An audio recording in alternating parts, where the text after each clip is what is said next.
அதிகாரத்துக்கு திருப்பிக் கொள்வோம். And I think we'll cover up to verse 9 today. இன்றைக்கு 9ஆம் வசனம் வரைக்குமாக பார்ப்போம். We'll try to cover up to 9. 9ஆம் வசனம் வரைக்கும் பார்க்கத்திற்கு முடிப்போம். Revelation chapter 19 verse 1 onwards. வெளிப்படுத்தல் 19ஆம் அதிகாரம் 1ஆம் வசனம் முதல். After these things I heard a great voice of much people in heaven saying, Hallelujah, salvation and glory and honor and power unto the Lord our God. இவைகளுக்கு பின்பு பரலோகத்தில் திரளான ஜனக்கூட்டமிடுகிற ஆரவாரத்தை கேட்டேன்.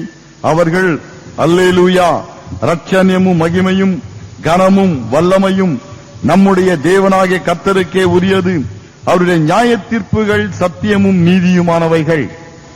Here we see the heavenly hosts, all those who are in heaven rejoicing.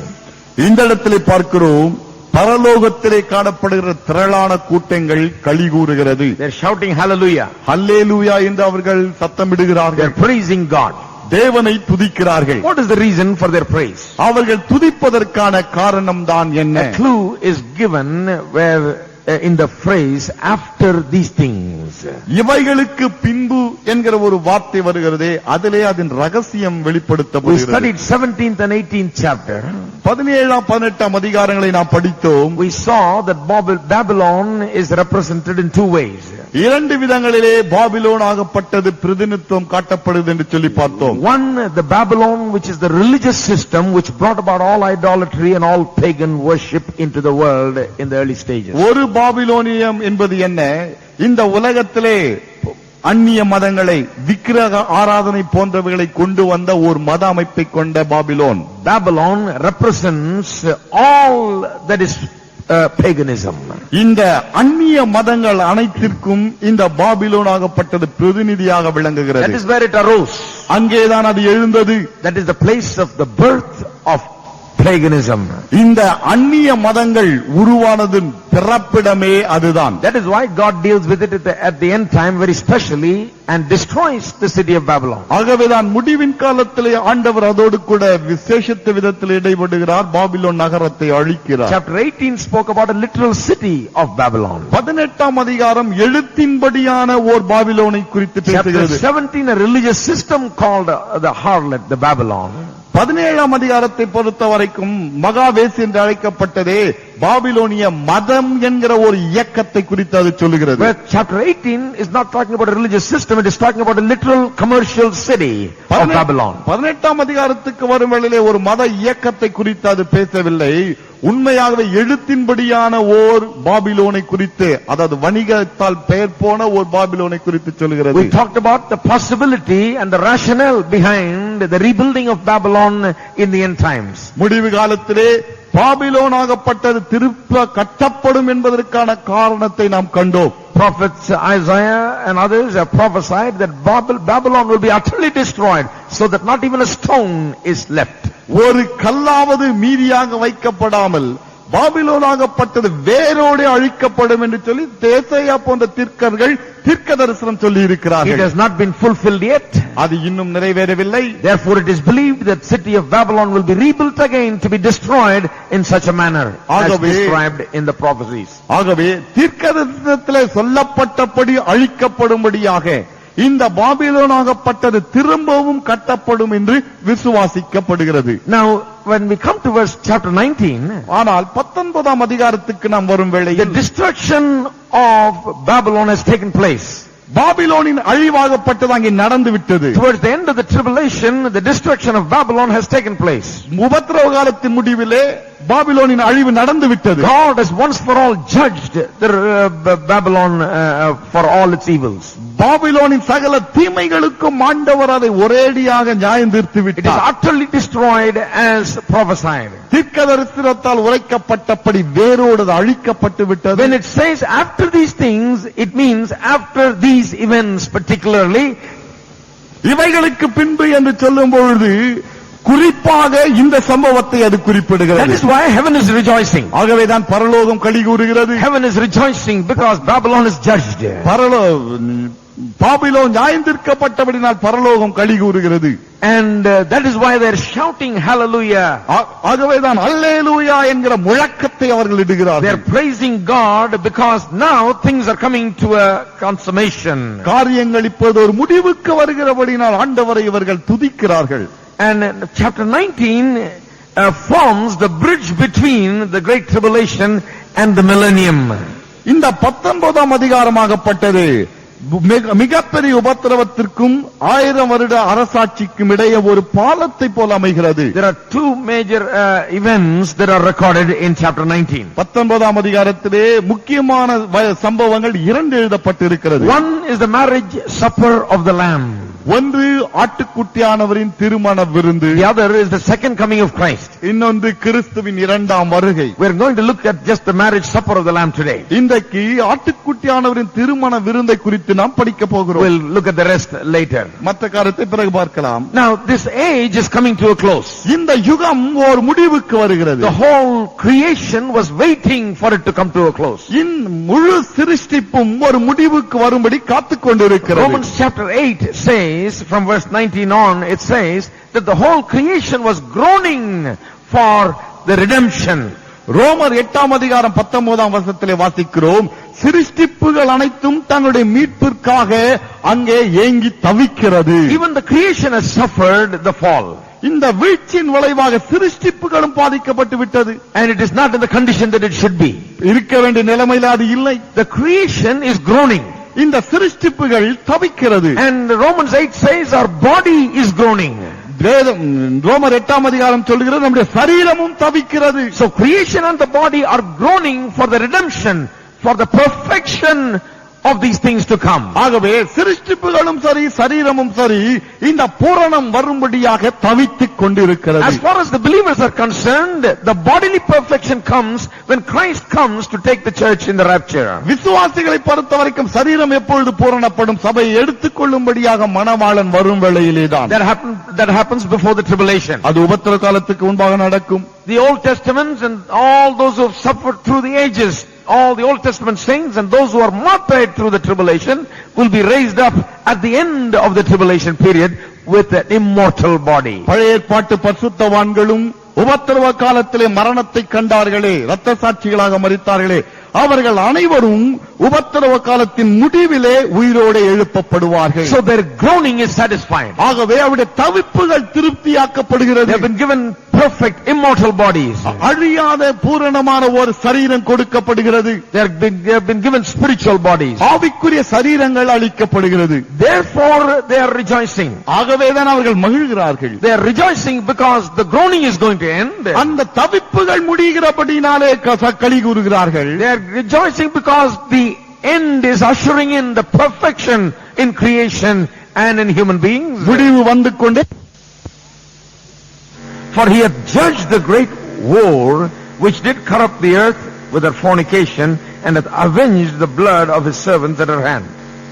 தன் வேசித்தனத்தினால் பூமியை கெடுத்த மகா வேசிக்கு அவர் நியாய தீர்ப்பு கொடுத்து தம்முடைய ஊழியக்காரின் ரத்தத்திற்காக அவளிடத்தில் பழி வாங்கினாரே என்றார்கள். And again they said hallelujah, and a smoke rose up forever and ever. மறுபடியும் அவர்கள் அல்லேலூயா என்று சொல்லி ஆர்ப்பரித்தார்கள், அவருடைய புகை என்றென்றைக்கும் எழும்புகிறது என்றார்கள். Here we see that again they are praising God. இந்த இடத்திலே பார்க்கிறோம், திரும்பவுமாக அவர்கள் கர்த்தரை துதிக்கிறார்கள். They are praising because of certain reasons. ஒரு சில காரணங்களின் நிமித்தமாக அவர்கள் துதிக்கிறார்கள். One is the reason that the destruction of the harlot has happened, that is the apostate church, the false church has come to being. இந்த மகா வேசி மரித்தபடினாலே அல்லது இந்த கள்ள மார்க்கம் இருந்ததே கள்ள சபை, கள்ள சபையாகப்பட்டது அழிந்து விட்டபடினாலே அவர்கள் மகிழ்கிறார்கள். போலி கிறிஸ்தவம், a false Christianity, false Christian church is destroyed. போலி கிறிஸ்தவம் அழிந்து விட்டபடியினால் அவர்கள் களி When the கூறுகிறார்கள். real Christian church is taken up, the false Christians will remain here during the tribulation. உண்மையான கிறிஸ்தவர்கள் எடுத்துக்கொள்ளப்பட்ட பிறகு இந்த போலி கிறிஸ்தவர்கள் நிச்சயம் இந்த பூமியிலே இருப்பார்கள். Cooperating with the Antichrist during the time of tribulation. உபத்திரவ காலத்திலே அந்த கிறிஸ்துவோடு அவர்கள் இணைந்து செயல்படுவார்கள். The rejoicing and shouting hallelujah is because the false church has now been judged and brought into judgment. ஏன் இப்பொழுது இவர்கள் களி கூறுகிறார்கள்? இந்த போலி சபை, போலி கிறிஸ்துவம் இருக்கிறதே, அது நியாயம் தீர்க்கப்பட்டபடியினால் இவர்கள் களி There கூறுகிறார்கள். is a second reason. அது இரண்டாவது காரணம். Second reason is they're rejoicing because Christ will reign supreme without anyone attempting to usurp their authority over him.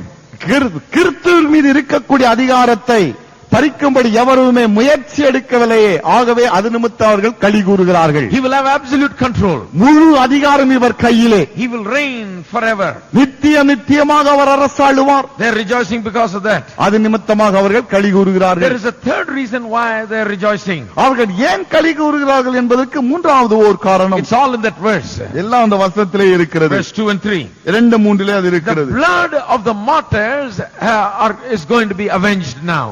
ஊழியக்காரரின் ரத்தத்திற்காக அவளிடத்தில் பழி வாங்கப்பட போகிறது. Remember, the spirits of the martyrs were found under the altar of God. They were crying out for God to avenge their murderers. நினைவிலே வைத்துக் கொள்ளுங்கள், இந்த ரத்த சாட்சிகளின் ரத்தமாகப்பட்டது பலிபீடத்தின் கீழாக இருந்து கொண்டு தேவனை நோக்கி எவர்கள் தங்களை கொன்றார்களோ அவர்களை பழி வாங்கும்படி கூப்பிட்டுக் கொண்டே இருக்கிறது. The false church was one of the reasons why the real true believers were killed and martyred during the tribulation. உபத்திரவ காலத்திலே உண்மையான விசுவாசிகள், உண்மையான கிறிஸ்தவர்கள் கொல்லப்பட்டதுக்கு காரணம் இந்த போலி கிறிஸ்தவர்களும் கிறிஸ்தவமும் தான். So the saints are shouting hallelujah and rejoicing because the saints who were martyred are going to be avenged now by God. ஆகவே இப்பொழுது not the saints, the murderers are going to be avenged. இப்பொழுது கிறிஸ்தவர்கள் களி கூறுகிறார்கள், பரிசுத்தவான்கள் களி கூறுகிறார்கள். ஏன்? தங்களை கொண்டவர்கள் இப்பொழுது பழி வாங்கப்படுகிறார்கள் என்றுதான். Fourth reason. நான்காவது காரணம், The marriage of the Lamb can now take place since the false bride has been put away. இப்பொழுது அந்த கள்ள மணவாட்டி கொல்லப்பட்டபடியினாலே, அழிக்கப்பட்டபடியினாலே உண்மையான மணவாட்டி இப்பொழுது களி கூறுகிறாள். The false church, as long as the false church was present, the marriage of the Lamb could not take place. போலி சபை இருக்கிற வரைக்கும் ஆட்டுக்குட்டியானவரின் திருமணம் நடக்க முடியவில்லை. Now it can take place. இப்பொழுது அது நடக்க முடியும். Four reasons. 4 காரணங்கள். One is the destruction of the harlot, that is the apostate church. ஒன்று போலி சபையாகிய அந்த வேசி கொல்லப்பட்டபடியினாலே களி கூறுகிறது. Secondly, because Christ will reign supreme and will have absolute control. இரண்டாவது, கிறிஸ்து முழு அதிகாரம் பெற்றவராக உன்னதமானவராக அரசாள போகிறார். Thirdly, because the blood of the martyrs is going to be avenged. மூன்றாவது, ரத்த சாட்சிகளை எவர்கள் கொன்றார்களோ அவர்களுடைய ரத்தத்திற்கு பழி வாங்கப்பட And போகிறது. now, since the false church has been put away, the real church can be united with Christ as the as his wife. கள்ள சபை அழிக்கப்பட்டபடினாலே உண்மையான சபையாகப்பட்டது அவருடைய மனவாட்டியாக மாறப்போகிறது. They have witnessed the destruction of Babylon because they are saying the smoke went up forever and ever. இந்த புகையாகப்பட்டது என்றென்றுமாக எழும்புகிறது என்று சொல்லப்படுகிறபடினால் பாபிலோனாகப்பட்டது அழிக்கப்பட்டது என்று தெரிகிறது. Now let's read verse 4. இப்போது 4ஆம் வசனத்தை வாசிப்போம். And the 24 elders and the 4 beasts fell down and worshipped God that sat on the throne, saying, Amen, Hallelujah. 24 மூப்பர்களும் 4 ஜீவன்களும் வணக்கமாய் விழுந்து ஆமென் அல்லேலூயா என்று சொல்லி சிங்காசனத்தின் மேல் வீற்றிருக்கும் தேவனை தொழுது கொண்டார்கள். The 24 elders represent the church that is raptured and rewarded in the presence of God. 24 மூப்பர்கள் எதற்கு பிரதிநிதிகளாக இருக்கிறார்கள்? எடுத்துக்கொள்ளப்பட்டு தேவனுக்கு முன்பாக காணப்படுகிறதே சபை, அதன் பிரதிநிதிகள். They are praising God. அவர்கள் தேவனை They துதிக்கிறார்கள். are falling down worshiping God and saying Amen, Hallelujah. அவர்கள் விழுந்து தேவனை வணங்கி ஆமென் அல்லேலூயா என்று சொல்லி சொல்லுகிறார்கள். What are they saying Amen and Hallelujah to? அவர்கள் ஏன் ஆமென் அல்லேலூயா என்று சொல்ல வேண்டும்? எதுக்கு ஆமென் போடுறாங்க? What are they saying Amen to? ஆமென் அவர்கள் எதற்கு ஆமென் போட வேண்டும்? A great question is answered right here in this verse. இந்த வசனத்தில் மிகப்பெரிய கேள்வி ஒன்றுக்கு பதில் பிறக்கிறது. One of the questions that is always posed concerning this is that how can the saints in heaven be rejoicing knowing that their loved ones, maybe their father, mother, brother and sister, is going to be judged eternally and be in torment eternally by the judgment of God. ஒரு கேள்வி ஒன்றை மக்கள் கேட்பார்கள். என்ன கேள்வி? தங்களுடைய தாயும் தகப்பனும் உறவினர்களும் நித்தியமாக நியாயந்தீர்க்கப்பட்டு நரகத்திலே தள்ளப்படும் வேளையிலே இந்த பரிசுத்தவான்கள் எப்படி அவர்களை நினைத்து களி கூற முடியும் என்ற கேள்வியை கேட்பார்கள். Suppose we are in heaven at that time, அந்த வேளை ஒரு நாம் பரலோகத்தில் இருக்கிறோம், and the end of the world has come, உலகத்தின் முடிவு வந்துவிட்டது, and God is going to judge, தேவன் நியாயந்தீர்க்க போகிறார், and all our relatives who are not loved ones who have died without knowing Christ, கிறிஸ்துவை அறியாமலேயே மரித்த நமக்கு அன்பானவர்கள், they are going to be raised up, அவர்கள் உயிரோடு எழுப்பப்படுவார்கள், judged, நியாயந்தீர்க்கப்படுவார்கள், sent into an eternity of torment, நித்திய வாதைக்குள்ளாக அனுப்பப்படுவார்கள். How can we stand there and say amen, hallelujah? அப்படி இருக்கும்போது நாம் எப்படி ஆமென் அல்லேலூயா என்று சொல்லி களி கூற முடியும்? How can we look at that and rejoice and say amen, do it God, hallelujah? அதைக் கண்டு நாம் எப்படி மகிழ்ந்து களிக்கொண்டு ஆமென் ஆண்டவரே அப்படி செய்யும் என்று எப்படி சொல்ல முடியும்? How can it be? எப்படி இருக்க முடியும்? Well,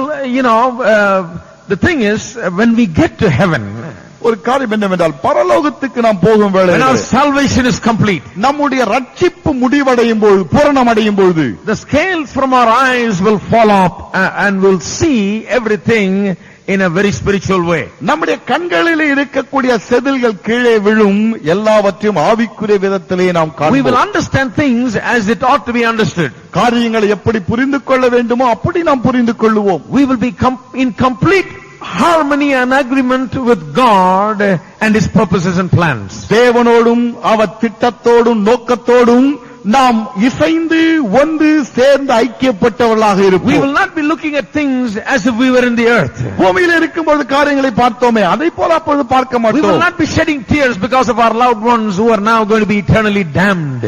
நித்தியமாக அழிவை காண போகிறார்களே அன்பானவர்கள், அவர்கள் நிமித்தமாக நாம் வருத்தப்படவும் மாட்டோம். Now that we are united with God, இப்போ தேவனோடு நாம் இணைக்கப்பட்டிருக்கிறோம். now that we see the whole perspective, இப்பொழுது அனைத்தையும் தெளிவாக நாம் காண்கிறோம். now that our eyes are opened, இப்பொழுது நம்முடைய கண்கள் திறக்கப்பட்டிருக்கிறது. we will not worry about these things. We will worry about only the will of God being done and the plans and purpose of God being consummated. இந்த காரியங்களை குறித்து நாம் கவலைப்பட மாட்டோம். தேவனுடைய திட்டங்கள் நோக்கங்கள் அனைத்தும் நிறைவேற வேண்டும், அதை குறித்த கரிசனை தான் நமக்கு இருக்கும். We'll be so one with God. தேவனோடு அப்படி இணைந்து விட்டு இருப்போம். Even in His judgments, we will be one with Him. அவருடைய நியாய தீர்ப்புகளிலும் கூட அவரோடு நாம் ஒன்று கூடிதான் இருப்போம். We will look at the judgment and the condemnation that is placed upon the rejectors of Christ. கிறிஸ்துவை தள்ளிவிட்டவர்கள் மீது வந்த நியாய தீர்ப்பையும் அக்கினி தீர்ப்பையும் நாம் பார்ப்போம். We will shed no tears, கண்ணீர் சிந்த மாட்டோம். but we will say amen, hallelujah. அதற்கு பதிலாக ஆமென் அல்லேலூயா என்று சொல்லுவோம். Why? ஏன்? Not because we are happy that they are judged. அவர்கள் நியாயந்தீர்க்கப்பட்டார்கள் ஆகவே மகிழ்ச்சி, அதனாலே அல்ல. We are happy because God is finally bringing to pass all His purposes and plans. தேவன் தம்முடைய நோக்கங்கள் திட்டங்கள் அனைத்தையும் நிறைவேற்றிக் கொண்டாரே, அது நிமித்தமாக நாம் We are சந்தோஷப்படுவோம். happy because Jesus Christ is vindicated. இயேசு கிறிஸ்து நிரூபித்து காட்டப்பட்டார், ஆகவே சந்தோஷப்படுவோம். We are happy because His judgments are righteous. He is doing the right thing. He is not doing anything wrong. அவருடைய நியாய தீர்ப்புகள் நியாயமானதாக இருக்கிறதே, தவறு அவர் இழைக்கவில்லையே, அது நிமித்தமாக நாம் மகிழ்வோம். That is the thing that is going to happen there. நடக்க போகிற காரியம் அதுதான். Verse 5. And a voice came out of the throne saying, Praise our God, all ye servants, and ye that fear Him, both small and great. மேலும் நமது தேவனுடைய ஊழியக்காரரே, அவருக்கு பயப்படுகிற சிறியோரும் பெரியோருமானவர்களே, நீங்கள் யாவரும் அவரை துதியுங்கள் என்று ஒரு சத்தம் சிங்காசனத்தில் இருந்து பிறந்தது. Verse 6. And I heard as it were the voice of a great multitude, and as the voice of many waters, and as the voice of mighty thundering, saying, Hallelujah, for the Lord God omnipotent reigneth. அப்பொழுது திரளான ஜனங்கள் இடும் ஆரவாரம் போலவும் பெருவெள்ள இரைச்சல் போலவும் பலத்த இடிமுழக்க போலவும் ஒரு சத்தம் உண்டாகி, அல்லேலூயா, சர்வ வல்லமையுள்ள தேவனாகிய கர்த்தர் ராஜ்யபாரம் பண்ணுகிறார். Verse 5 and 6 gives out the final cry of praise by the heavenly being. 5-6 வசனங்கள் தானே பரலோகத்திலே இருக்கிறவர்கள் விடுகிற கடைசி முழக்கத்தை அது சொல்லுகிறது. From verse 1 they are rejoicing. முதலாம் வசனத்திலிருந்தே மகிழ்ச்சி தான் Because அவர்களுக்கு. it is all coming together now. எல்லாம் ஒரு முடிவுக்கு வருகிறது இப்பொழுது. And for so many reasons they are rejoicing. பல காரணங்களை முன்னிட்டு மகிழ்கிறார்கள். Now there is no more waiting. இனிமேல் Now there is no more waiting. இனிமேல் காத்திருக்க போவதே கிடையாது. They have come right up to the end. இப்போது ஏறக்குறைய முடிவிலே வந்து விட்டார்கள். The bridegroom is about to reign supreme. இப்பொழுது மணவாட்டியாகப்பட்டவள் மணவாளனாகப்பட்டவர் உன்னதமானவராக அரசாள போகிறார். And the apostate church has been destroyed. போலி சபையாகப்பட்டது அழிக்கப்பட போகிறது. Marriage of the Lamb could take place. ஆட்டுக்குட்டியானவரின் திருமணம் நடக்க முடியும். The marriage of the Lamb will take place sometime during the end of the tribulation period. இந்த ஆட்டுக்குட்டியானவரின் திருமணமாகப்பட்டது உபத்திரவ காலத்தின் ஏறக்குறைய அந்த முடிவு பகுதியில் நடப்பதை போல் And தெரிகிறது. before the second coming of Christ. கிறிஸ்துவின் இரண்டாம் வருகைக்கு முன்பாக அது நடக்கும். Because it is mentioned that the marriage supper of the Lamb is going to take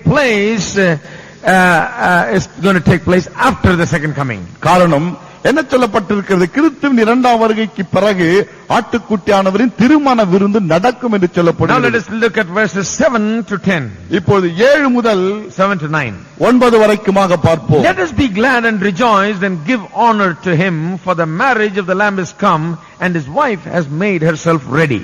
நாம் சந்தோஷப்பட்டு களி கூர்ந்து அவருக்கு துதி செலுத்த கடவோம். ஆட்டுக்குட்டியானவருடைய கல்யாணம் வந்தது, அவருடைய மனைவி தன்னை ஆயத்தம் பண்ணினாள் என்று சொல்ல கேட்டேன். And to her was granted that she should be arrayed in fine linen, clean and white, for the fine linen is the righteousness of saints. சுத்தமும் பிரகாசமான மெல்லிய வஸ்திரம் தரித்துக் கொள்ளும்படி அவளுக்கு அளிக்கப்பட்டது. அந்த மெல்லிய வஸ்திரம் பரிசுத்தவான்களுடைய நீதிகளே. And he saith unto me, Right, blessed are they which are called unto the marriage supper of the Lamb.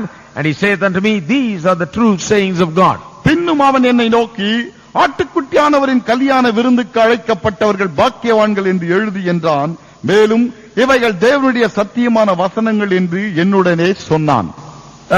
I don't know if you've heard about this thing about the marriage supper of the Lamb. இந்த ஆட்டுக்குட்டியானவரின் திருமண விருந்தை குறித்து நீங்கள் கேள்விப்பட்டு இருக்கிறீர்கள் என்று சொல்லி எனக்கு தெரியாது. I'm sure those who've been around the Christian teachings would have heard it sometime or the other. கிறிஸ்தவ வட்டாரத்தின் போதனைக்குள்ளாக இருக்கிறவர்கள் என்றைக்காவது ஒரு நாள் இதை கேட்டிருப்பீர்கள் என்று நான் நினைக்கிறேன். But the Bible speaks about a marriage supper of the Lamb, not only a marriage of the Lamb, marriage supper of the Lamb. வேத புத்தகம் ஆட்டுக்குட்டியானவரின் திருமணத்தை மாத்திரமல்ல விருந்தை குறித்தும் அங்கே சொல்லுகிறது.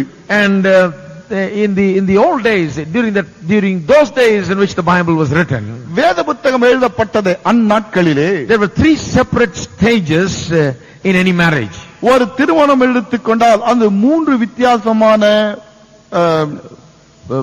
பிரிவுகளாக நடக்கும்.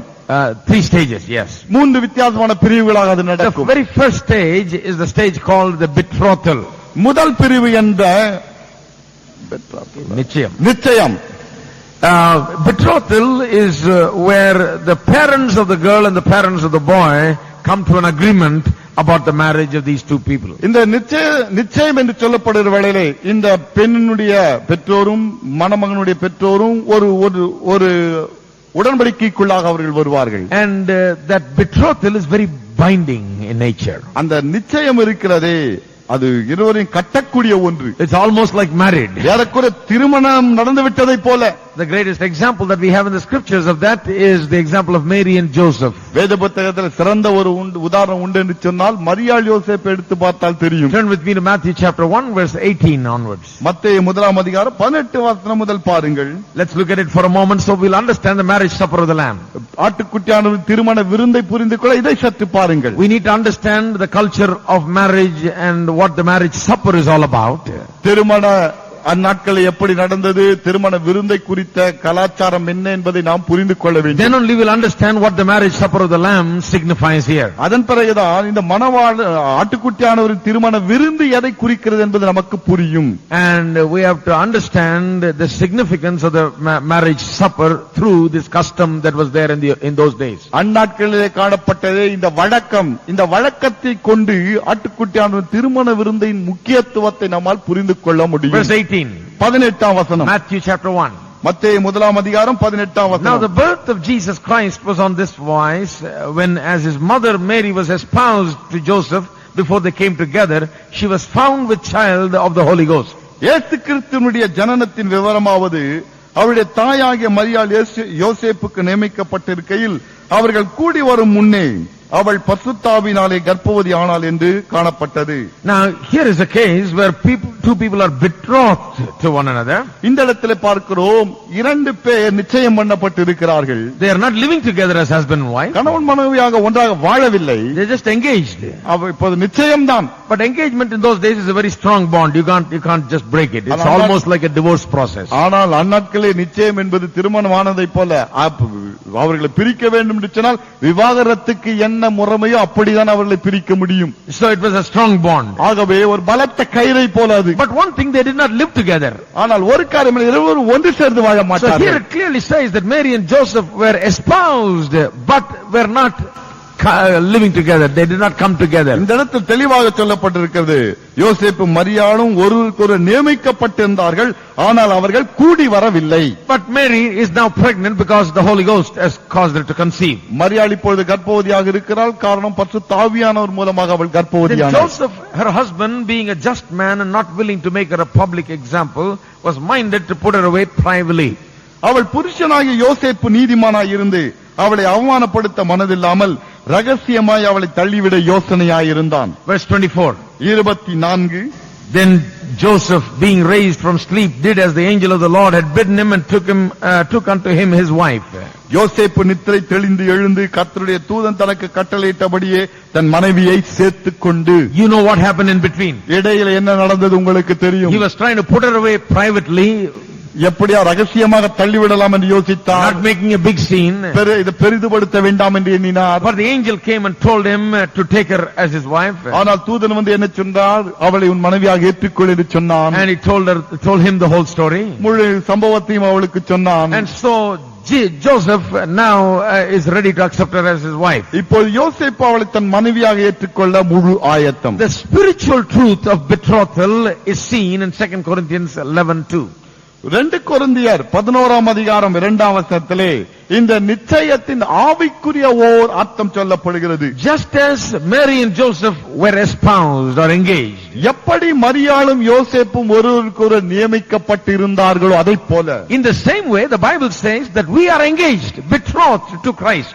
வேத புத்தகம் சொல்கிறது நாம் கிறிஸ்துவோடு நிச்சயம் பண்ணப்பட்டிருக்கிறோம். The Bible many times uses natural customs to illustrate spiritual truth.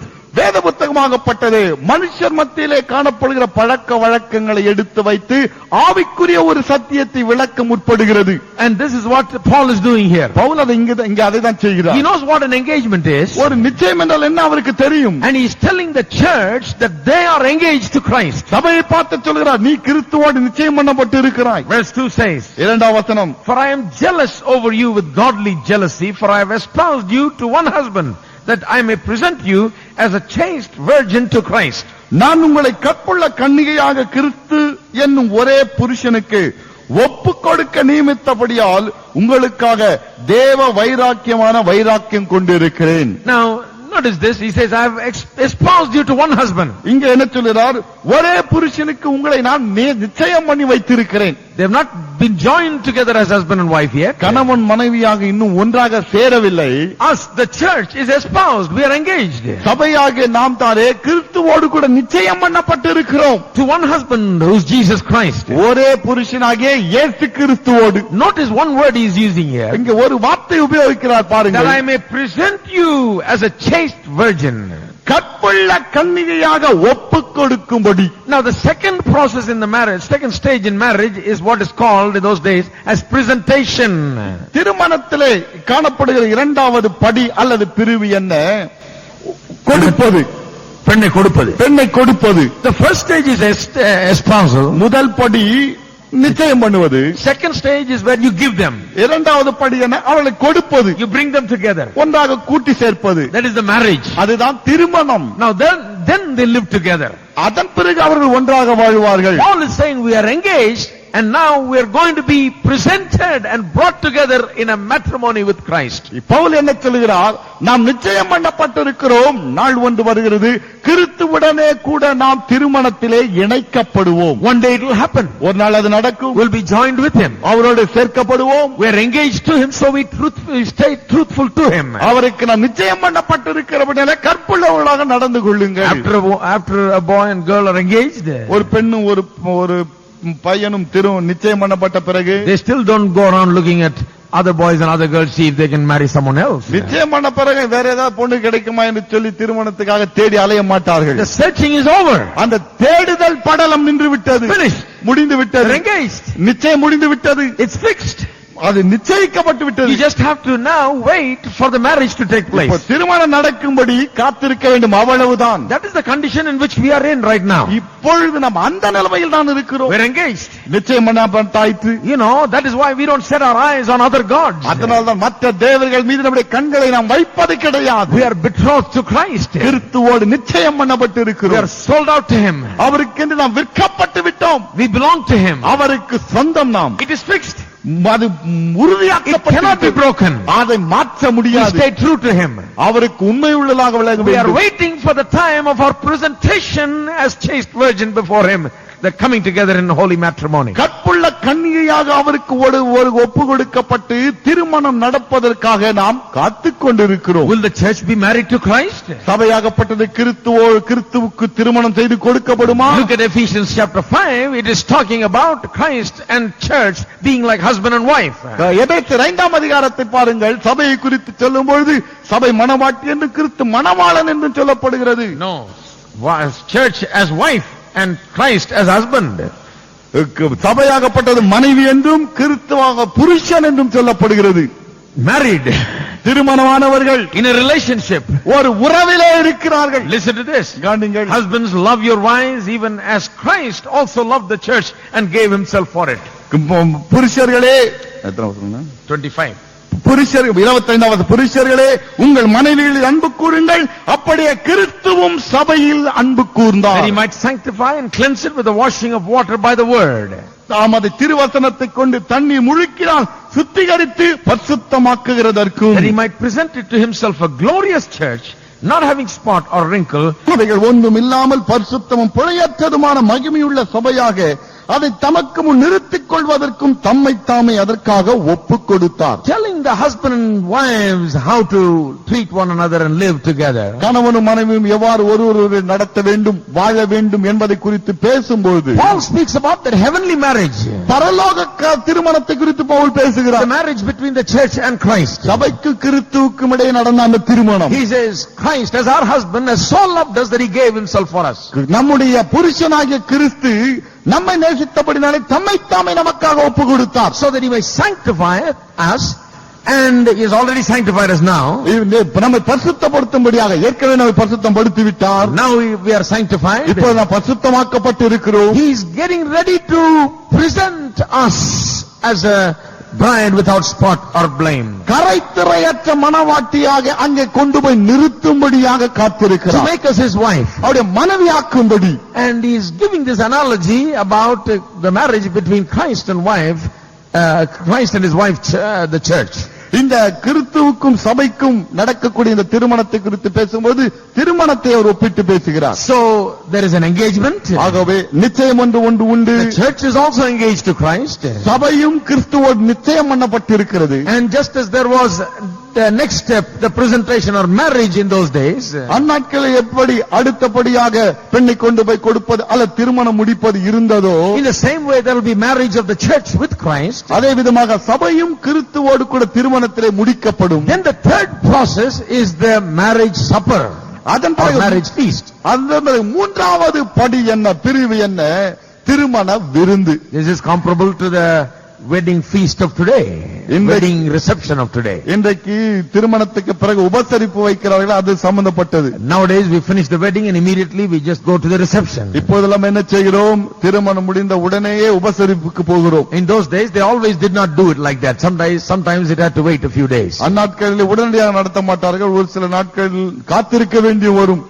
And the length of the wedding feast also depended upon the financial status of the bride and the bridegroom. திருமண விருந்து எத்தனை நாட்கள் நடக்கும் என்பது இந்த மணமக்களுடைய பண அந்தஸ்தை பொறுத்தும் இருக்கிறது. எத்தனை நாளுக்கு ஆக்கி போட முடியுமோ அத்தனை நாளைக்கு ஆக்கி போட்டாங்க. They just it was decided by the money they got and how much they can feed the other people that would come. எத்தனை பேருக்கு போடலாம், எத்தனை நாளைக்கு போடலாம் என்பதை தங்கள் பணத்தை வைத்து தான் அவர்கள் தீர்மானம் When பண்ணுவார்கள். Jesus attended in Cana of Galilee, it was not a wedding, it was a wedding feast that He attended. இயேசுவானவர் கானா ஒரு கல்யாணத்துக்கு சென்றாரே, அவர் கல்யாணத்துக்கு போகவில்லை, கல்யாண விருந்துக்கு In the போயிருந்தார். New Testament, when you read wedding, sometimes it has to be translated wedding feast rather than wedding. It means the wedding feast which is after the wedding.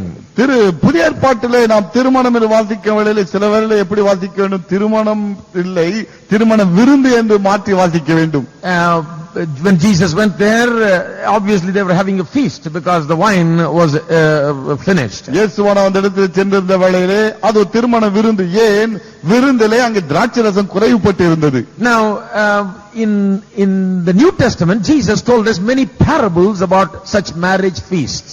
புதிய ஏற்பாட்டிலே இயேசுவானவர் இவ்வாறு நடந்த ஒரு சில திருமண விருந்துகளை குறித்து ஓமைகளால பேசினார். Look at this and then you will understand the marriage feast of the Lamb. இதை படியுங்கள், அப்பொழுது ஆட்டுக்குட்டியானவரின் திருமண விருந்தை குறித்து உங்களுக்கு விஷயம் புரியும். We're going to look at a couple of parables. ஒரு சில ஓமைகளை பார்க்க போகிறோம். Matthew chapter 22 is the first parable that we'll look at.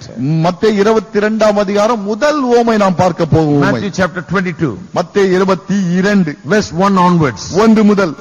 And Jesus answered and spake unto them again by parables and said, இயேசுவானவர் மறுபடியும் அவர்களுடைய ஓமைகளாக பேசி சொன்னது the என்னவென்றால், kingdom of heaven is like a certain king which made a marriage feast for his son. பரலோக ராஜ்யம் தன் குமாரனுக்கு கல்யாணம் அல்ல, கல்யாண விருந்து செய்த ஒரு ராஜாவுக்கு ஒப்பாக இருக்கிறது. Because the context shows it is not the marriage that was taking place, it is a feast that was taking place. That is after the marriage. என்ன சந்தர்ப்பம் என்ன சொல்கிறது? திருமணம் நடக்கவில்லை, திருமணத்துக்கு பிறகு நடந்த திருமண விருந்தை குறித்து சொல்கிறது. Now listen to the story that Jesus said. இப்ப இயேசுவானவர் சொல்கிற அந்த ஓமையை கவனியுங்கள். And sent forth his servants to call them that were bidden to the wedding, and they would not come. அழைக்கப்பட்டவர்களை கல்யாணத்துக்கு வரச் சொல்லும்படி அவன் தன் ஊழியக்காரரை அனுப்பினான், அவர்களோ வர மனதில்லாதிருந்தார்கள். Again he sent forth other servants, saying, tell them which are bidden, behold, I have prepared my dinner, my oxen and my fatlings are killed, and all things are ready, come unto the marriage. அப்பொழுது அவன் வேறு ஊழியக்காரரை அழைத்து, நீங்கள் போய், இதோ என் விருந்தை ஆயத்தம் பண்ணினேன், என் எருதுகளும் கொழுத்த ஜந்துக்களும் அடிக்கப்பட்டது, எல்லாம் ஆயத்தமா இருக்கிறது, கல்யாணத்திற்கு வாருங்கள் என்று அழைக்கப்பட்டவர்களுக்கு சொல்லுங்கள் என்று அனுப்பினான். But they made light of it and went their ways, one to his farm, another to his merchandise. அழைக்கப்பட்டவர்கள் அதை அசட்டை பண்ணி ஒருவன் தன் வயலுக்கும் ஒருவன் தன் வியாபாரத்திற்கும் The போய்விட்டார்கள். remnant took his servants and entreated them spitefully and slew them. மற்றவர்கள் அவன் ஊழியக்காரரை பிடித்து அவமானப்படுத்தி கொலை செய்தார்கள். When the king heard thereof, he was wroth, and he sent forth his armies and destroyed those murderers and burned up their cities. ராஜாவை கேள்விப்பட்டு கோபமடைந்து தன் சேனைகளை அனுப்பி அந்த கொலைபாதகரை அழித்து அவர்கள் பட்டணத்தையும் சுட்டெரித்தான். Then said he to his servants, the wedding is ready, but they which were wedding feast is ready, but they which were bidden were not worthy. அப்பொழுது அவன் தன் ஊழியக்காரரை நோக்கி, கல்யாண விருந்து ஆயத்தமா இருக்கிறது, அழைக்கப்பட்டவர்களோ அதற்கு அபாத்திரராய் போனார்கள். Go ye therefore into the highways, and as many as ye shall find, bid them to the wedding feast. ஆகையால் நீங்கள் வழித்தந்திகளிலே போய் காணப்படுகிற யாவரையும் கல்யாண விருந்துக்கு அழைத்துக் கொண்டு வாருங்கள் என்றான். So these servants went out into the highways and gathered together all as many as they found, both bad and good, and the wedding feast was furnished with guests. அந்த ஊழியக்காரர் புறப்பட்டு வழிகளிலே போய் தாங்கள் கண்ட நல்லார் பொல்லார் யாவரையும் கூட்டிக் கொண்டு வந்தார்கள். கல்யாண சாலை விருந்தாளிகளால் நிறைந்து When the இருந்தது. king came in to see the guests, he saw there a man which had not a wedding garment. விருந்தாளிகளை பார்க்கும்படி ராஜா உள்ளே பிரவேசித்த பொழுது கல்யாண வஸ்திரம் தரித்திராத ஒரு மனுஷனை அங்கே கண்டான். And he said unto him, friend, how camest thou in hither not having a wedding garment? சிநேகிதனே, நீ கல்யாண வஸ்திரம் இல்லாதவனா இங்கே எப்படி வந்தாய் என்று கேட்டான். அதற்கு அவன் பேசாமல் இருந்தான். And he was speechless. Then said the king to the servants, bind him hand and foot and take him away and cast him into outer darkness. There shall be weeping and gnashing of teeth. அப்பொழுது ராஜா பணிவிடக்காரரை நோக்கி, இவனை கையும் காலம் கட்டிக் கொண்டு போய் அழுகையும் பற்கடிப்பும் உண்டாயிருக்கிற புறம்பான இருளிலே போடுங்கள் என்றான். For many are called, but few are chosen. அந்தபடி அழைக்கப்பட்டவர்கள் அநேகர், தெரிந்து கொள்ளப்பட்டவர்களோ சிலர் என்றார். Here we see that the story is being told about actually the wedding feast that will be held at the end time. இந்த இடத்திலே என்ன பார்க்கிறோம்? உண்மையிலே சொல்ல போனால் முடிவு காலத்திலே நடக்க போகிற திருமண விருந்தை குறித்து பார்க்கிறோம். Jesus is telling this parable in order to talk about that. அதை குறித்து சொல்லும்படியாக தான் இயேசு இந்த உவமையை சொன்னார். And here we see people that are not interested in this wedding feast. இந்த இடத்தில் பார்க்கிறோம், இந்த திருமண விருந்துக்கு ஆசை இல்லாத மக்கள் காணப்படுகிறார்கள். They didn't want to come, and so everybody that was out there was invited. அவர்கள் வர மனமில்லை, ஆகவே வெளியிலே இருக்கிற மற்றவர்கள் வந்து விட்டார்கள். We'll talk about the invitees to the wedding feast a little later. இது இந்த திருமண விருந்துக்கு அழைக்கப்படுகிற விருந்தாளிகளை குறித்து பிறகு நாம் படிப்போம். We are not invitees. நாம் அழைக்கப்பட்டவர்கள் அல்ல. We are the bride. நாம் மணவாட்டிகள். The invitees are different ones. அது அழைக்கப்பட்டவர்கள் என்பது வேறு. We'll talk about that a little later. அதை குறித்து பிறகு நாம் பார்க்கலாம். And here among the crowd of people that were brought in was one without a proper garment for the occasion. இப்படி விருந்துக்கு வந்த மக்களிலே ஒருவன் திருமண உடை அடையாமல் ஒருவன் காணப்படுகிறான். And he was told to be brought and be cast out into outer darkness. என்ன சொல்லப்பட்டது? அவனை கையங்காலம் கட்டிக்கொண்டு போய் அழுகையும் பற்கடிக்கும் உண்டாயிருக்கிற புறம்பான இருளிலே போடுங்கள் என்றார். Now this fact proves that this wedding feast is going to be held on earth and not in heaven. இந்த சம்பவம் எதை நிரூபித்து காட்டுகிறது? இந்த திருமண விருந்தாகப்பட்டது பூமியிலே நடக்க போகிறதை ஒழிய பரலோகத்திலே அல்ல. Why? ஏன்? Because all those from the church who have gone to heaven are not none of them stand a chance of being thrown into the outer darkness. காரணம், எடுத்துக்கொள்ளப்பட்டவர்கள், அதாவது சபை எடுத்துக்கொள்ளப்பட்டது, எடுத்துக்கொள்ளப்பட்டவர்களே ஒருவராவது இந்த அழுகையும் பற்கடிப்பும் உள்ள இடத்துக்கு தள்ளப்பட போவதே கிடையாது. Those who have already been accepted into heaven are not going to be rejected later at the marriage supper. பரலோகத்திலே ஏற்கனவே ஏற்றுக்கொள்ளப்பட்டவர்களே இருக்கிறார்களே, அவர்களே ஒருவரும் இப்படி தள்ளப்பட போவதே கிடையாது. Who are these people that are without a proper attire and are cast out into outer darkness? இப்படி திருமண விருந்தின் உடை அடையாமல் நரகத்திலே அழுகையும் பற்கடிப்பு உள்ள இடத்திலே தள்ளப்பட்டவர்கள் யார்? This has to do with the people on earth during the millennium. இந்த 1000 வருட அரசாட்சியிலே பூமியில் இருக்க போகிறார்களே மக்கள், அவர்களை குறித்த விஷயம் இது. During the wedding feast the church will be there as the bride in glorified bodies. இந்த திருமண விருந்து சமயத்திலே சபையாகப்பட்டது எடுத்துக்கொள்ளப்பட்ட சபையாக மகிமைப்படுத்தப்பட்ட மணவாட்டியாக அங்கே காணப்படும். மகிமையின் சரீரத்தோடு சபை இருக்கும். Then there will be guests with natural bodies. அதன் பிறகு இயற்கையான சரீரத்தை கொண்ட விருந்தாளிகள் அங்கே இருப்பார்கள். Those who have not died, those who are living on the earth at that time. அதாவது மரிக்காதவர்கள், அன்றைக்கு உயிரோடு கூட பூமியிலே இருக்கும் மக்கள். And any unbeliever who attends the feast will be cast into outer darkness. அந்த திருமண விருந்திலே பங்கு கொள்கிற அவிசுவாசி யாரானாலும் சரி அந்த இருளிலே தள்ளப்படுவான். This parable gives us the indication that it is in the earth that it is held. ஆகவே இந்த உவமை எதை காட்டுகிறது? இந்த விருந்தாகப்பட்டது பூமியிலே நடக்கப்பட போகிறது. Parable number 2. இரண்டாவது உவமை is Matthew's Gospel chapter 25. மத்தேயு 25ஆம் அதிகாரம். Matthew's Gospel chapter 25. மத்தேயு 25ஆம் அதிகாரம். Verse 1. முதலாம் வசனம். Then shall the kingdom of heaven be likened unto 10 virgins which took their lamps and went forth to meet the bridegroom. அப்பொழுது பரலோக ராஜ்யம் தங்கள் தீவட்டிகளை பிடித்துக் கொண்டு மணவாளனுக்கு எதிர்கொண்டு போக புறப்பட்ட 10 கன்னிகைகளுக்கு ஒப்பாயிருக்கும். 5 of them were wise and 5 were foolish. அவர்களில் 5 பேர் புத்தி உள்ளவர்களும் 5 பேர் புத்தி இல்லாதவர்களுமாய் இருந்தார்கள். They that were foolish took their lamps and took no oil with them. புத்தி இல்லாதவர்கள் தங்கள் தீவட்டிகளை எடுத்துக்கொண்டு போனார்கள், எண்ணெயோ கூட கொண்டு போகவில்லை. But the wise took oil in their vessels with their lamps.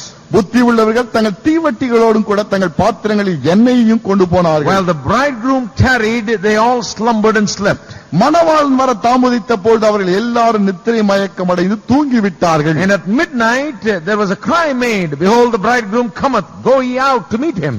நடுராத்திரியிலே இதோ மணவாளன் வருகிறார், அவருக்கு எதிர்கொண்டு போக புறப்படுங்கள் என்கிற சத்தம் உண்டாயிற்று. Then all those virgins arose and trimmed their lamps. அப்பொழுது அந்த கன்னிகைகள் எல்லாரும் எழுந்திருந்து தங்கள் தீவட்டிகளை ஆயத்தப்படுத்தினார்கள். And the foolish said unto the wise, give us of your oil, for your lamps, for our lamps are gone out. புத்தி இல்லாதவர்கள் புத்தி உள்ளவர்களை நோக்கி, உங்கள் எண்ணெயில் எங்களுக்கு கொஞ்சம் கொடுங்கள், எங்கள் தீவட்டிகள் அணைந்து போகிறதே என்றார்கள். But the wise answered, saying, not so, lest there be not enough for us and you, but go ye rather to them that sell and buy for yourself. புத்தி உள்ளவர்கள் பிரதியுத்தரமாக, அப்படி அல்ல, எங்களுக்கும் உங்களுக்கும் போதாமல் இராதபடி நீங்கள் விற்கிறவர்களிடத்தில் போய் உங்களுக்காக வாங்கிக் கொள்ளுங்கள் என்றார்கள். While they went to buy, the bridegroom came, and they that were ready went in with him to the marriage, and the door was shut. அப்படியே அவர்கள் வாங்க போன போது மணவாளன் வந்து விட்டார், ஆயத்தமாயிருந்தவர்கள் அவரோட கூட கல்யாண வீட்டுக்குள் பிரவேசித்தார்கள், கதவும் அடைக்கப்பட்டது. Now verse 11, afterward came also the other virgins, saying, Lord, Lord, open to us. பின்பு மற்ற கன்னிகைகளும் வந்து ஆண்டவரே ஆண்டவரே எங்களுக்கு திறக்க வேண்டும் என்றார்கள். But he answered and said, Verily I say unto you, I know you not. அதற்கு அவர் உங்களை அறியேன் என்று மெய்யாகவே உங்களுக்கு சொல்கிறேன் என்றார். Watch therefore, for you know neither the day nor the hour wherein the Son of Man cometh. மனுஷகுமாரன் வரும் நாளையாவது நாழிகையாவது நீங்கள் அறியாதிருக்கிறபடியால் விழித்திருங்கள். In the first parable we saw those who were not interested in the wedding feast. முதல் திருமண விருந்திலே என்ன பார்த்தோம்? திருமண விருந்திலே ஆசை காட்டாத மக்கள். Second parable, this parable, we are seeing people, those who were not prepared for that. இரண்டாவது இந்த உவமையில் என்ன பார்க்கிறோம்? அதற்கென்று தங்களை ஆயத்தப்படுத்தாத மக்களை குறித்து People பார்க்கிறோம். that are not prepared to meet him, people that are not prepared to enter in to the kingdom of God. தேவனுடைய ராஜ்யத்துக்குள்ளாக செல்லும்படி தங்களை ஆயத்தப்படுத்திக் கொள்ளாத மக்கள். The virgins speak here of Israel on earth at the end of the time of tribulation. கன்னிகைகள் என்று சொல்லப்பட்டிருக்கிறது உபத்திரவ காலத்தின் முடிவிலே காணப்படுகிற இஸ்ரவேல் புத்திரரை குறிக்கும் வார்த்தை. Waiting for Christ to return. கிறிஸ்துவின் வருகைக்காக They are காத்திருப்பவர்கள். waiting for Christ to return with the bride so that they can enjoy the great wedding feast.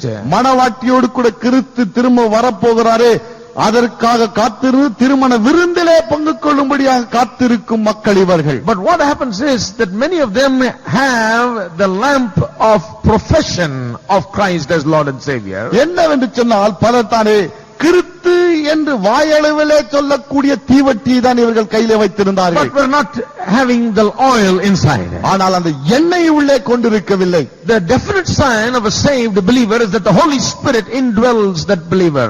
விசுவாசி என்று சொன்னால் அவருக்கு நிச்சயமான ஒரு அடையாளம் என்ன? பரிசுத்த ஆவியானவர் அவனுக்குள்ளாக வாசம் பண்ணுவதுதான் அவனுக்கு The நிச்சயம். Holy Spirit indwells each and every one of you as believers. விசுவாசிகளாகி உங்களுக்குள்ளாக ஒவ்வொருவருக்குள்ளும் பரிசுத்த ஆவியானவர் வாசம் பண்ணுகிறார். And they find that at the very end, just when the bridegroom is coming, they are not ready because they've not truly professed Christ, and because they've not done it truly, the Holy Spirit is not in them. என்ன காண்கிறோம்? இவர்கள் உண்மையாகவே கிறிஸ்துவின் பக்கமாக திரும்பாதபடியினாலே முடிவிலே பார்க்கிறோம் அவளுக்குள்ளாக பரிசுத்த ஆவியானவர் காணப்படவில்லை. பெயரளவிலே உதட்டளவிலே தான் இவர்கள் கிறிஸ்தவர்கள் என்று தங்களை சொல்லிக் கொண்டார்கள். Now let's go back to chapter 19 of Revelation. வெளிப்படுத்தல் 19க்கு இப்பொழுது செல்லுவோம். Now verse 7 again. 7ஆம் வசனம். Let us be glad and rejoice and give honor to him, for the marriage of the Lamb is come, and his wife has made herself ready. நாம் சந்தோஷப்பட்டு களி கூர்ந்து அவருக்கு துதி செலுத்த கடவோம். ஆட்டுக்குட்டியானுடைய கல்யாணம் வந்தது, அவருடைய மனைவி தன்னை ஆயத்தம் பண்ணினாள் என்று சொல்ல கேட்டேன். Even though it says marriage, it must be read marriage feast. கல்யாணம் என்று சொல்லப்பட்டிருந்த போதிலும் எப்படி வாசிக்க வேண்டும்? கல்யாண விருந்து. Because the church is referred to him, referred as his wife. காரணம் சபையாகப்பட்டது அவருடைய மனைவி என்றுதான் குறிப்பிடப்படுகிறது. Already the marriage is over. ஏற்கனவே திருமணம் முடிந்து விட்டது. And it's not the marriage that is going to take place, it is the wedding feast that is going to take place நடக்க now. போவது திருமணம் அல்ல, நடக்க போவது திருமண விருந்து. So let us be glad and rejoice, give honor to him, for the marriage feast of the Lamb has come. நாம் சந்தோஷப்பட்டு களி கூர்ந்து அவருக்கு துதி செலுத்த கடவோம். ஆட்டுக்குட்டியானுடைய கல்யாண விருந்து வந்தது. And the church, which is called his wife, has made herself ready. அவருடைய மனைவி சபையாகிய அவருடைய மனைவி தன்னை ஆயத்தம் பண்ணினாள். The center of attraction in the marriage feast is the bridegroom, the entry that he makes, and the way he comes and occupies the center stage. இந்த திருமண விருந்திலே கவர்ச்சி பொருளாக விளங்குவது என்ன? மையமாக விளங்குவது என்ன? இந்த மணவாட்டியாகப்பட்டவர் உள்ளே நுழைகிறாரே, வந்து அந்த ஆசனத்திலே உட்கார்கிறாரே, அதுதான் அங்கே கவர்ச்சி பொருள். Verse 8. And to her was granted that she should be arrayed in fine linen, clean and white, for the fine linen is the righteousness of the saints.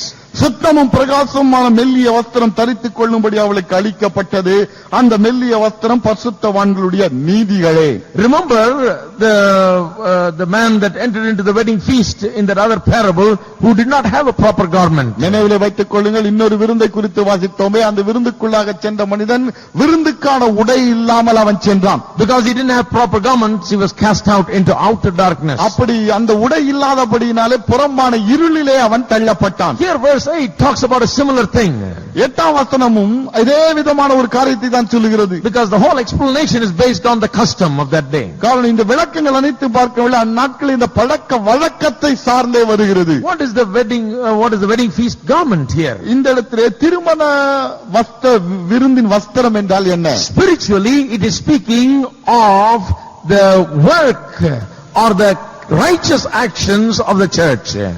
ஆவிக்குரிய விதத்திலே சொல்ல போனால் சபையினுடைய நீதியான செயல்களை அது குறிக்கிறது. It is the righteous acts that flowed from the new nature of the Christian believers. கிறிஸ்தவ விசுவாசிக்குள்ளாக காணப்படுகிறதே புதிய சுவாபம், அந்த சுவாபத்தின் விளைவாக வந்த நீதியான செயல்கள். It is the good things, good works that they have done. அவர்கள் செய்த நற்காரியங்கள், நற்செயல்கள். They are wearing that as their gown or their dress for the occasion. அந்த வைபவத்துக்கென்று தங்களுடைய உடையாக அல்லது வஸ்திரமாக அங்கியாக அவர்கள் அதை தரித்திருக்கிறார்கள். Now, this is the only place where they wear their works as their robe. இந்த ஒரு இடத்தில்தான் அவருடைய கிரியைகள் அவர்களுக்கு வஸ்திரமாக இருக்கிறது என்று சொல்லப்பட்டிருக்கிறது. Only in this place. இந்த ஒரு இடத்தில்தான். When they enter into heaven, பரலோகத்துக்குள் நுழையும் பொழுது they have the robe of righteousness. நீதியின் வஸ்திரத்தை தரித்திருப்பார்கள். But not their righteousness, but it is his righteousness. சொந்த நீதி அல்ல, அது அவருடைய நீதி. When they enter and stand before God, before the judgment seat of Christ, கிறிஸ்துவின் நியாயாசனத்துக்கு முன்பாக இவர்கள் நுழைந்து நிற்கும் வேளையில் it is not based on their works that they stand before him. கிரியையை சார்ந்தவர்கள் அங்கே நிற்க போவது இல்லை. They are standing there as children of God. தேவனுடைய பிள்ளைகளாக அவர்கள் அங்கே நிற்பார்கள். They are not going to be judged whether they will be allowed inside heaven or not. பரலோகத்துக்குள்ளாக இவர்களை அனுமதிக்கலாமா இல்லையா என்கிற ஒரு நியாயத்தீர்ப்பு இல்லை இது. The judgment seat of Christ is a judgment on their works. இந்த கிறிஸ்துவின் இந்த நியாயத்தீர்ப்பு என்ன? அவருடைய கிரியைகளுக்கு அளிக்கும் ஒரு நியாயத்தீர்ப்பு நியாயத்தீர்ப்பு. Christ will judge the believers, the church in heaven. ஆகவே பரலோகத்திலே விசுவாசிகளை சபையை கர்த்தர் நியாயம் தீர்ப்பார். Even if a man didn't have any good works, ஒருவேளை ஒரு மனிதனுக்குள்ள எந்த நற்கிரியையுமே இல்லாவிட்டாலும், simply because he has put his faith in Christ, all his works that he had done, which amount to just wood, hay and stubble, will be burnt up, but he himself will be saved. கிறிஸ்துவை A1 ஏற்றுக்கொண்டிருக்கிறபடினாலே இவனுடைய செயல்கள் அனைத்தும் மரமாக, புல்லாக, வைக்கோலாக இருந்தபடினால் அவைகள் அனைத்தும் சுட்டரிக்கப்படும், இவனோ ரட்சிக்கப்படுவான். His works may not have any spiritual value. அவனுடைய கிரியைகளுக்கு எந்த ஆவிக்குரிய மதிப்புமே இருக்காது. Not one work may stand the scrutiny of God on the judgment seat of before the judgment seat of Christ. தேவன் கிறிஸ்துவுடைய நியாயஸ்தானத்துக்கு முன்பாக நிற்கவில்லை. இவனுடைய செயல்கள் ஒன்றுமே அங்கே மதிப்புள்ளவைகளாக இருக்காது. இல்லாமல் போகலாம். He may not have even one good work. ஒரு நல்ல கிரியை கூட இல்லாமல் போகலாம். But still he is saved. He is not rejected. ஆனாலும் அவன் தள்ளப்பட மாட்டான், அவன் ரட்சிக்கப்படுவான். Why? Because his robe of righteousness is not his own works. It is Christ. It is Christ's righteousness that he has. இவன் அணிந்திருக்கும் நீதியின் வஸ்திரம் இவன் செய்த நீதிகள் அல்ல, கிறிஸ்துவினுடைய நீதி இவனுக்கு தரிப்பிக்கப்பட்டிருக்கிறது. Now throughout the heavenly sojourn, the church wears his robe of righteousness. இந்த பரலோக பயணம் அனைத்திலும் சபையாகப்பட்டது அவருடைய நீதியின் வஸ்திரத்தை தான் அணிந்திருக்கிறது. Before going to heaven on earth, what do we wear? பரலோகத்துக்கு போகும் முன்பு பூமியில எதை அணிந்து கொண்டிருக்கிறோம்? To enter into God's presence. தேவனுடைய பிரசன்னத்துக்கு நுழையும்படியாக. Not our works. நம்முடைய கிரியைகள் அல்ல. It is his righteousness. அவருடைய நீதியை தரித்தே நுழைகிறோம். His worthiness. அவருடைய தகுதியை தரித்து. His righteousness. அவருடைய நீதியை தரித்து. Is our robe. அதுவே நம்முடைய வஸ்திரம். So on earth it is his righteousness is our robe. ஆகவே பூமியிலே அவருடைய நீதிதான் நமக்கு வஸ்திரமாக In இருக்கிறது. heaven it is his righteousness that is our robe. பரலோகத்திலும் அவருடைய நீதிதான் நம்முடைய வஸ்திரமாக இருக்க போகிறது. Only in the wedding feast is the believer's works is described as the robe of the bride. திருமண விருந்தில் மாத்திரம்தான் விசுவாசியின் செயல்கள், கிரியைகள் நீதியின் வஸ்திரமாக அவனுக்கு காட்டப்படுகிறது. And after that, அதன் பிறகு once again the church wears his robe of righteousness. சபையாகப்பட்ட திரும்பவுமாக அவருடைய நீதியின் வஸ்திரத்தை தரித்துக் கொள்ளும். And the wedding feast robe is laid aside. His works is laid aside. and his righteousness is upheld. திருமண விருந்தில் அணிந்த அந்த நீதியின் வஸ்திரம் ஒதுக்கி வைக்கப்படும். அந்த விருந்துக்கு வந்தவன் திரும்பவுமாக அவருடைய நீதியின் வஸ்திரத்தை தரித்துக் கொள்வான். Verse 9 says, 9ஆம் வசனம் சொல்கிறது, and he saith unto me, right, blessed are they which are called unto the marriage supper of the Lamb. பின்னும் அவன் என்னை நோக்கி, ஆட்டுக்குட்டியானவரின் கல்யாண விருந்துக்கு அழைக்கப்பட்டவர்கள் பாக்கியவான்கள் என்று எழுதி We என்றார். understand Christ is the bridegroom. கிறிஸ்துவே மணவாட்டி என்பதை புரிந்து The கொண்டோம். church is the bride. சபை மணவாட்டி. The church is going to come with Christ, சபை கிறிஸ்துவோடு திரும்ப வரப்போகிறது. arrayed in its works, the works of righteousness. நீதி என்னும் கிரியை இருக்கிறது, தன்னுடைய நீதி என்னும் கிரியை, அந்த கிரியை தரித்துக் கொண்டு அவள் வருவாள். For the wedding feast of the Lamb. ஆட்டுக்குட்டியானவரின் திருமண விருந்துக்கென்று அவள் வருவாள். And for the wedding feast of the Lamb, there will be invitations extended to others. இப்படி திருமண விருந்துக்கென்று அழைப்புகள் வெளியே கொடுக்கப்படும். Who are these guests? இப்படி விருந்தாளிகளாக வருபவர்கள் யார்? Actually, 3 questions have to be answered in relation to the marriage feast of the Lamb. ஆட்டுக்குட்டியானவரின் திருமண விருந்தை பொறுத்தவரைக்கும் 3 கேள்விகளுக்கு பதிலளித்தே ஆக வேண்டும். One, முதலாவது, when will this take place? எப்பொழுது இந்த விருந்து நடக்கும்? Secondly, இரண்டாவது, how long will it last? எத்தனை நாட்களுக்கு இது நடக்கும்? Thirdly, மூன்றாவது, who are the guests? விருந்தாளிகள் யார்? So let's deal one at a time. ஒன்று ஒன்றாக பார்க்கலாம். When will this take place? இது எப்பொழுது நடக்கும்? When the Lord returns to the earth. கர்த்தர் பூமிக்கு திரும்பும்போது. Marriage of the Lamb takes place in heaven. அந்த ஆட்டுக்குட்டியின் திருமணம் பரலோகத்திலே நடக்கிறது. But marriage supper of the Lamb is taking place on the earth. ஆனால் விருந்து பூமியிலே நடக்கிறது. After the second coming of Christ. கிறிஸ்துவின் இரண்டாம் வருகைக்கு பிறகு. The second question is, how long will it last? இரண்டாவது கேள்வி, எத்தனை நாட்களுக்கு இந்த விருந்து நடக்கும்? I told you it depended upon the money that the bride and the bridegroom's family had. ஏற்கனவே உங்களுக்கு நான் சொல்லியிருக்கிறேன், பொன் வீட்டிலே மாப்பிள்ளை வீட்டிலே எவ்வளவு பணம் இருக்கிறதோ அதை பொறுத்து தான் எத்தனை நாட்களுக்கு நடக்கும் என்பது தீர்மானிக்கப்படும். And I tell you, you've never seen a wedding feast like this one. நான் உங்களுக்கு சொல்லி, இந்த மாதிரி திருமண விருந்து நீங்க பார்த்திருக்கவே மாட்டீங்க. Now we have in our country the rich people doing it up for a day or 2 or 3 days, and some for a week and 10 days even. நம்முடைய நாட்களிலே நாம் பார்க்கிறோம், பணக்காரர்களாக இருந்தால் கொஞ்சம் அதிக நாட்களாக திருமணத்தை நடத்துவார், 1 நாள் 2 நாள் 10 நாள் என்று. And they do it very grandly. ரொம்ப பிரமாதமாக செய்வார்கள். I heard of a man who lives in somewhere in the Gulf, an Indian man, a rich fellow who lives in Gulf. இந்தியர் ஒருவர் கல்ஃபிலே வாழ்கிறாராம், பணக்காரர் அவர். He wants to get his son married off in a private jet airplane. ஒரு விமானத்திலே தன்னுடைய மகனின் கல்யாணம் நடக்க வேண்டும் என்று அவர் விரும்பினார். He's going to take all of his relatives, maybe 300-400 of them, into an airplane.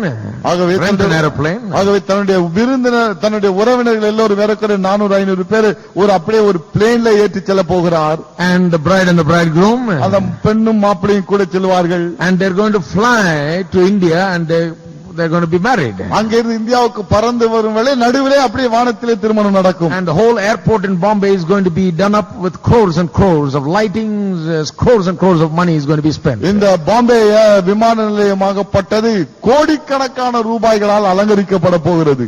And the newspaper has it. அது செய்தித்தாளிலே வந்தது. He's not afraid of the income tax because he's an NRI. He lives abroad. வருமான வரியை குறித்து அவனுக்கு கவலை கிடையாது. காரணம், இந்தியாவை சேர்ந்து இந்தியாவிலே வாழாத ஒரு மனிதன். வாழாதவர் அங்க இருக்கிறாரு. இந்தியாவை சேர்ந்து இந்தியாவிலே வாழாத ஒருவர். இல்லனா வருமான வரி பின்னாலே வந்துருவாங்க. So he's going to do it up. ஆக அவர் செய்ய போகிறார். But I tell you, my friend, God is going to do it up. நான் உங்களுக்கு சொல்ல, ஆண்டவர் இந்த திருமணத்தை நடத்த போகிறார். You know how long this is going to last? எத்தனை நாளைக்கு நடக்க போகுது தெரியுமா? It looks like it is going to last through the whole millennium. The wedding feast is going to last. 1000 வருடமாக இந்த திருமண விருந்து நடப்பதை போல தெரிகிறது. It is very possible, looking at Revelation 21 verse 9 and 10. வெளிப்படுத்தல் 21ஆம் அதிகாரம் 9-10 வசனங்களை பார்க்கும்போது இது சாத்தியம் என்பது தெரியும். How many of you believe God is rich? ஆண்டவர் பணக்காரர் என்று எத்தனை பேருக்கு தெரியும்? All right, Revelation 21 9 and 10. வெளிப்படுத்தல் 21:9-10. There came unto me one of the 7 angels, which had the 7 vials full of 7 last plagues, and talked with me, saying, Come hither, I will show thee the bride, the Lamb's wife. பின்பு கடைசியான 7 வாதைகளால் நிறைந்த 7 கலசங்களை உடைய அந்த 7 தூதரில் ஒருவன் என்னிடத்தில் வந்து, நீ இங்கே வா, ஆட்டுக்குட்டியானவருடைய மனைவியாகிய மணவாட்டியை உனக்கு காண்பிக்கிறேன் என்று சொன்னார். You know when this is happening? எப்போது இது நடக்கிறது தெரியுமா? This is happening at the time of the New Jerusalem, which is right after millennium. 1000 வருட அரசாட்சிக்கு பிறகு வரப்போகிற புதிய எருசலேம், அந்த சமயத்தில் இது நடக்கிறது. And still, after 1000 years have passed, the church is described as the bride, the lamb's wife, fresh as if they got it yesterday, got married yesterday. 1000 வருடத்துக்கு பிறகு கூட இந்த சபையாகப்பட்டது என்னவென்று குறிப்பிடப்படுகிறது? மணப்பெண் என்றுதான். எப்பொழுது? நேற்று கல்யாணமான மணப்பெண்ணை போல காட்டப்படுகிறது. Isn't that nice? அருமையாக இருக்குது. You can be married and 1000 years later they say, என்ன மாப்பிள்ளை எப்படி இருக்கீங்க? கல்யாணம் 1000 வருஷம் கழிச்சு கூட Hello, are you there? இருக்கிறீங்களா இல்லையா? 1000 years later you are still the bride. 1000 வருஷத்துக்கு பிறகு கூட இன்னும் மாப்பிள்ளை தான். Fresh wife, just as if it happened yesterday. நேற்று நடந்த கல்யாணம் போல, புது பெண்ணை போல. And fresh bridegroom, just as if it happened yesterday. நேற்று நடந்த திருமணத்தை போல புதிய மாப்பிள்ளை அங்கு. For in verse 10 it's talking about New Jerusalem. It is at that time this is happening. 10ஆம் வசனத்திலே பார்க்கிறோம் புதிய எருசலேம் என்று. ஆகவே அந்த சமயத்தில் தான் இது நடக்கிறது. Now, so the marriage supper could last for a whole 1000 years. ஆகவே இந்த திருமண விருந்தாகப்பட்டது ஏறக்குறைய 1000 வருடங்கள் வரைக்கும் அது நடக்க The போகிறது. final question is, கடைசி கேள்வி, who are the guests? விருந்தாளிகள் This யார்? is a little tricky question, கொஞ்சம் தந்திரமான கேள்விதான் இது. but it can be understood very easily. ஆனா சுலபமாக புரிந்து கொள்ளலாம். John the Baptist belonged to the old covenant. இந்த யோவான் ஸ்நானகர் இருக்கிறாரே, பழைய உடன்படிக்கையின் கீழாக இருக்கிறவர். He's not part of the church. சபையிலே ஒரு அம்சம் அல்லவர். Who is the bride? மணவாட்டி யார்? The bride is the church. சபைத்தான் மணவாட்டி. Everyone that is not the church is not the bride. சபையாக இல்லாதவர்கள் மணவாட்டி இல்லை. Now the Bible describes the whole human race in only 3 terms. இந்த மனுக்குலம் அனைத்தையும் வேத புத்தகம் 3 வார்த்தைகளாக சொல்லுகிறது. It says Jews, யூதர்கள், Gentiles, புறஜாதிகள், and the church. சபை. Only 3 categories of people. 3 வகையான மக்கள். All our big lists of all the castes is read off. மற்ற ஜாதி பட்டியல் எல்லாம் அடிக்கப்பட்டு Only விட்டது. 3 classes. 3 வகுப்பினர். This is Bible classification. இது வேதம் பிரிக்கும் பிரிவு. Jews, Gentiles, and the church. யூதர்கள், புறஜாதிகள், சபையினர். Who are the Jews? யார் இந்த யூதர்கள்? All those descendants of Abraham. ஆபிரகாமின் சந்ததியினர். Who are the Gentiles? இந்த புறஜாதிகள் யார்? All those who are not Jews. யூதர் அல்லாதவர். All those who are not descendants of Abraham, no matter who they are, which race, which color, which caste, they are all Gentiles. ஆபிரகாமின் சந்ததியை சேராதவர்கள் யாராக இருந்தாலும் சரி, எந்த மொழியை சேர்ந்தவர்களாக, எந்த ஜாதியை சேர்ந்தவர்களாக, எந்த நிறத்தை சேர்ந்தவர்களாக இருந்தாலும் அவர்கள் புறஜாதிகள் தான். Who is the church? சபை யார்? Church is those who have put their faith in Christ after the resurrection of Jesus. இயேசுவின் உயிர்த்தெழுதலுக்கு பிறகு இயேசுவின் மீது விசுவாசம் கொண்டவர்கள் அனைவரும் சபை. What are you? நீங்க யாரு? Somebody said I am a Gentile. யாரோ ஒருத்தர் நான் புறஜாதிங்க. Not here. Somebody said I am a Gentile, brother. I am not a Jew. இன்னொரு இடத்துல ஒருத்தர் சொன்னா நான் புறஜாதிங்க. I said no, I am not a Gentile. I am the church. நான் சொன்ன இல்லங்க, நான் புறஜாதி கிடையாது, நான் சபை. Hello.